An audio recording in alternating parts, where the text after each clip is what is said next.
তো সাইয়েদনা সুলাইমান বললেন, আল্লাহ, গোটা বিশ্বের সব প্রাণীকুল, পশুকুল, পক্ষীকুল, জিনকুল সবাইকে আমি একবেলা লাঞ্চ খাওয়াবো, দুপুরের খাবার। আল্লাহ বললেন, নো সুলাইমান, এটা তোমার কাজ না, এটা আমার কাজ, তুমি পারবা না। সাইয়েদনা সুলাইমান বললেন, আমার মনে বড় শখ, আমি যদি একবেলা সবারে মেহমানদারি করাইতে পারতাম, আমার কলিজাটা ঠান্ডা হয়ে যেত।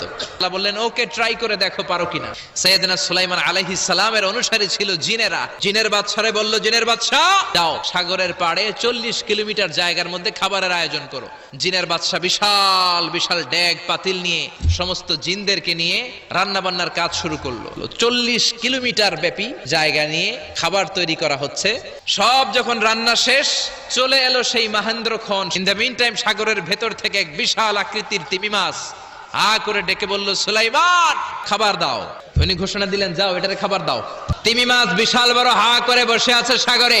জিনের বাদশা খাবার দিতে লাগলো। 1 কিলোমিটার শেষ, 5 কিলোমিটার